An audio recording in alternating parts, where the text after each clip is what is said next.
25. 면역력 약화. 1. 내 몸의 방패 면역력. 2. 면역력이 떨어지면 어떤 병에 걸릴까요? 면역 체계 이상으로 발생하는 알레르기 질환의 치료에서 가장 중요한 것은 원인이 되는 알레르겐을 피하는 것입니다. 그러나 이것이 여의치 않고 증상이 지속되는 경우에는 적절한 약물을 투여하는 것이 필요합니다. 그런데 지속적인 약물 투여로는 알레르기 질환의 자연적, 장기적 경과를 변화시키지는 못하기 때문에 보다 근본적으로 알레르기 질환을 치료할 수 있는 방법들이 꾸준히 모색되어 왔습니다. 그 대표적인 예가 바로 면역치료입니다. 면역치료는 알레르기의 원인인 알레르겐의 소량부터 점차 증량하여 알레르기 환자에게 투여함으로써 알레르겐에 대한 과민성을 감소시키고 증상의 호전을 가져오는 치료법입니다. 면역치료는 크게 초기치료와 유지치료의 두 단계로 구분할 수 있습니다. 초기치료는 낮은 농도의 알레르겐을 소량씩 투여하기 시작하여 부작용이 없으면서 임상적으로 호전을 보이는 최대 알레르겐 농도까지 점차로 증량해 나가는 단계입니다. 유지치료는 알레르겐 일정량을 주기적으로 투여하여 이를 유지하는 단계입니다. 물론 모든 알레르기 질환에서 면역치료가 가능한 것은 아닙니다. 면역치료를 시도해 볼 수 있는 경우로는 장기간의 약물 투여를 원치 않거나 약물로 증상 조절이 잘 되지 않는 경우에 해당됩니다. 대표적으로는 약물요법의 부작용이 심한 알레르기 비염 환자들의 경우 면역치료를 고려합니다. 천식이 동반된 알레르기 비염 환자에게도 면역치료가 유용할 수 있는데 다만 중증 천식 환자는 면역치료를 하지 않는 것이 좋습니다. 면역치료는 알레르기 질환의 자연 경과를 바꿀 수 있는 유일한 치료법이지만 장기간 치료가 필요하며 비용이 많이 듭니다. 그리고 모든 환자에서 효과가 있는 것이 아니며 일부 환자는 심각한 부작용이 발생할 수도 있기 때문에 전문의와의 상담이 꼭 필요합니다. 3. 생활 속 면역력 높이기. 청결은 면역력을 증진시키는 데 도움을 줄 수가 있기 때문에 외부 활동을 한 뒤에는 손을 깨끗이 씻어야 하며 집안을 적절하게 청소하는 것은 반드시 필요합니다. 하지만 지나치게 청결하기 위해 너무 스트레스를 받거나 획득 면역이 되지 않은 아이들이 너무 깨끗한 환경에서 자라게 되면 나중에 바이러스나 세균에 대한 학습이 안 되어 있기 때문에 큰 질병을 앓을 수 있습니다. 즉, 청결은 면역력에 도움이 되지만 과한 청결은 오히려 면역력을 떨어뜨릴 수 있습니다. 그렇다면 한번 감기에 걸리면 면역력이 강해져서 이후에는 감기에 덜 걸리게 되는 게 맞는 걸까요? 이 현상은 일종의 예방접종과 비슷한 원리입니다. 획득 면역을 위한 예방접종 자체가 체내에 작은 바이러스를 넣거나 세균을 넣어서 우리 몸의 항체나 방어할 수 있는 힘을 키워주는 것입니다.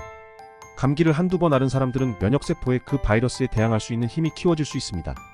하지만 면역력을 키우겠다고 감기에 일부러 걸릴 필요는 없습니다. 마지막으로 침을 뱉는 행위와 면역과의 관계가 있다는 사실 아시나요? 아이들 중에는 침을 뱉는 게 습관화돼서 보는 사람의 눈살을 찌푸리게 만드는 경우가 있죠. 그 아이는 자기 몸의 면역력을 스스로 떨어뜨리고 있는 중인 것입니다. 우리 몸에서 침은 두 가지 작용이 있는데 일단 음식물을 먹었을 때 분해시키는 작용과 면역 기능입니다. 침 안에는 강력한 면역 작용을 하는 효소가 있는데 이 효소가 우리 몸에 1차적으로 들어오는 세균이나 바이러스를 제거해주는 효과를 가지고 있습니다. 따라서 침을 습관적으로 계속 뱉으면 오히려 면역력이 떨어질 수가 있습니다. 26. 지방간. 1. 간에 끼는 지방, 지방간. 우리가 간과 관련하여 기억해야 할 질환인 만성 B형 간염은 B형 간염. 바이러스에 의한 감염이 6개월 이상 지속되어 만성적으로 간에 염증이 지속되는 질환을 의미합니다. 가장 흔하고 중요한 원인은 B형 간염에 감염된 산모로부터 신생아가 출산되는 과정에서 감염되는 수직감염으로 이렇게 B형 간염에 걸릴 경우 95% 이상에서 만성 B형 간염으로 진행됩니다. 또한 어릴 때 오염된 혈액 등에 의해 B형 간염 바이러스에 노출된 경우에도 만성 B형 간염이 발생할 수 있습니다.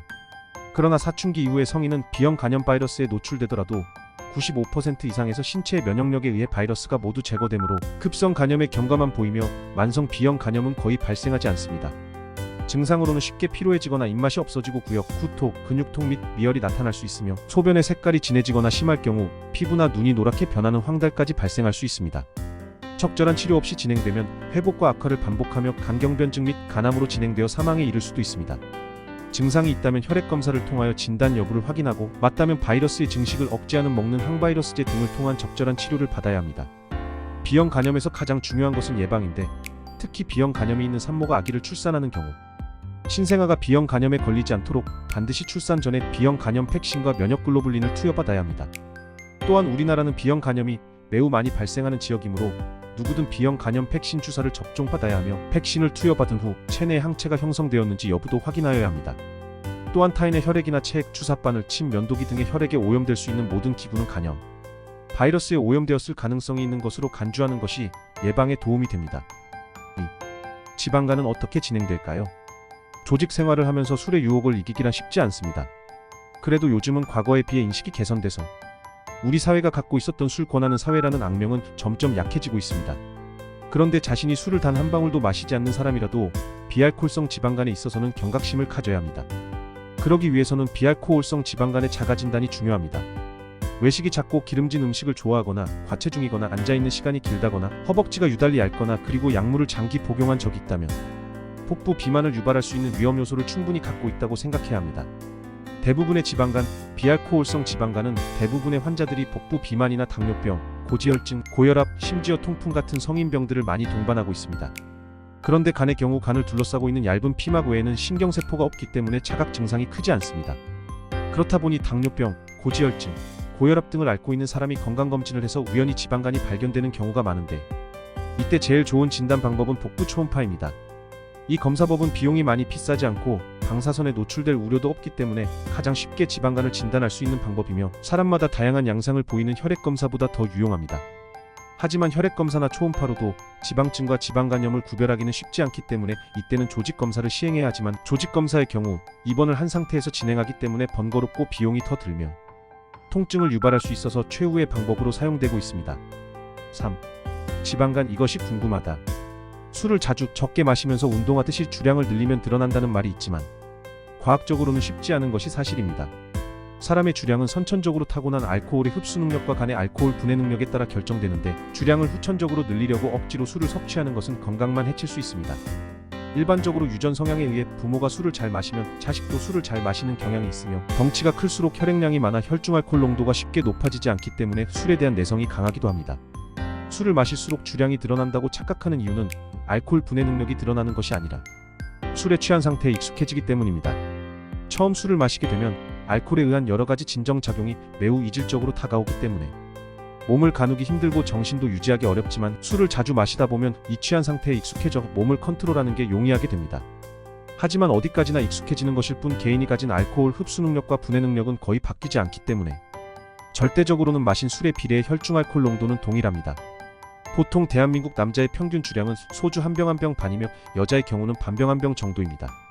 단순히 몸무게 차이에 의한 간의 크기 차이뿐만 아니라 여성은 남성보다 알코올을 분해하는 효소가 더 적으며 같은 몸무게의 남성보다 근육량이 적기 때문에 혈류량도 더 적기 때문에 똑같은 키와 몸무게를 가졌더라도 남성은 여성보다 알코올을 좀 더 잘 분해하는 경향이 있습니다.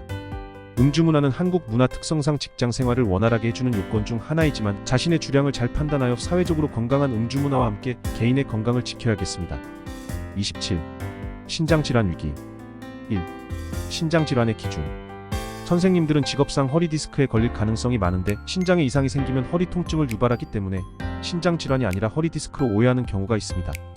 노폐물을 거르는 역할을 하는 신장에 문제가 생기면 신장이 위치해 있는 배 부분이 아닌 허리에 통증이 생겨서 신장질환과 허리디스크 증상이 유사하게 느껴지게 되는 거죠. 특히 왼쪽 허리에 통증이 나타난다면 신장에서 흘러나오는 정맥이 막히는 혈관성 질환이 생긴 것일 수도 있으며 경우에 따라서는 허벅지 양쪽의 바깥 부분이나 안쪽을 따라 통증이 느껴지기도 합니다. 더불어 신장질환을 앓을 경우 옆구리 통증, 잦은 배뇨와 같은 배뇨 장애 증상, 소화불량과 같은 문제들이 동반될 수 있습니다. 반면에 허리디스크 증상은 허리 부위 전반에 걸친 통증, 하지 저림 증상, 엉치와 하지 통증, 감각 저하, 발가락이나 발목 마비 등이 있습니다.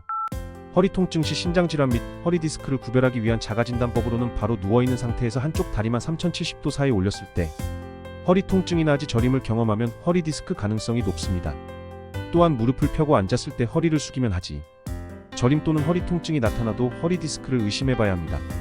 2. 급성 및 만성 신장질환의 차이는 신장 관련 질환을 접하게 되면 자연스럽게 투석에 대한 얘기를 듣게 됩니다. 먼저 투석은 혈액투석과 복막투석 두 가지로 구분됩니다. 혈액투석은 혈액을 체외해서 순환시켜 투석기를 이용해서 투석을 실시하는 방법입니다. 투석기 내에서 관 모양의 반투막에 혈액을 흘려넣어 주위를 흐르는 투석액과의 사이에서 투석을 실시하는 것입니다. 혈액투석은 분자량이 작은 물질의 제거 효율은 높지만 분자량이 큰 물질의 제거는 어렵다는 단점이 있습니다. 일반적으로는 주 3회 병원으로 내원하여 1회당 약 4시간의 투석을 실시합니다. 1회의 투석에 필요한 속박시간은 길지만 투석이 없는 날은 거의 평소와 같은 생활을 할 수 있습니다. 혈액투석은 체액의 조성이 급격하게 변화하기 때문에 투석 중이나 투석 직후에 뇌부종, 저혈압, 부정맥, 전신 피로감, 근경련 등이 발생할 수 있습니다. 복막투석은 복강 내에 투석액을 주입해 복막을 반투막으로 이용해서 투석을 하는 방법으로 투석액 속에 글루코오스가 삼투압을 만들어 수분이 이동하게 됩니다. 보통 2030분의 투석액 교환을 1일 4회씩 매일 실시하며 투석액을 주입하고 나서 배액할 때까지 항상 투석이 이루어집니다. 검사를 위해 월 12회 통원하며 병원 내원의 부담이 적기 때문에 혈액 투석에 비해 사회 활동에 대한 부담이 적습니다. 또한 복막 투석에서는 낮 동안에 투석액을 교환하지 않는 대신 야간 취침 중에 기계를 이용해 자동적으로 투석액 교환을 실시하는 방법도 있습니다. 복막 투석의 합병증으로는 복막을 투석막으로 이용하기 때문에 복막 자체에 대해 복막염, 피낭성, 복막 경화증 등이 생길 수 있으며 카테터나 출구 부분에 대한 감염이 있습니다.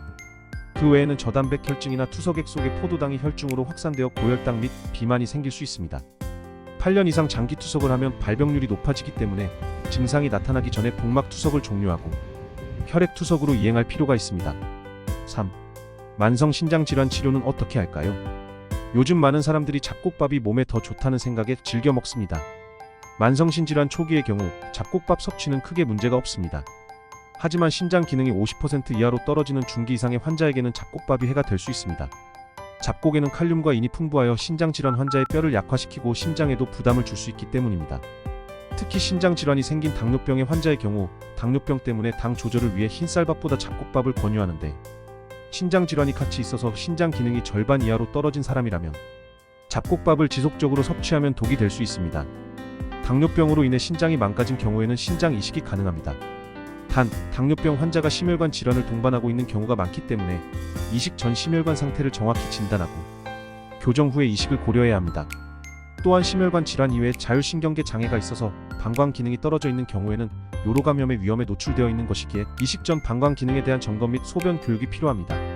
그리고 이식 시 사용되는 면역 억제제 일부가 환자의 혈당을 올릴 수 있기 때문에 이식 후에 혈당 관리에 조금 더 신경을 써야 합니다.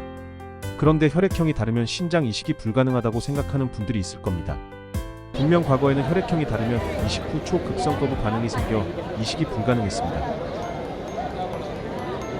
그러나 최근에는 혈장 반출법의 이용, 강력한 면역 억제제 사용 및 항체 주사 개발로 인해서 초급성 거부 반응을 예방할 수 있기 때문에 혈액형 차이 때문에 신장 이식술을 망설일 필요는 없습니다.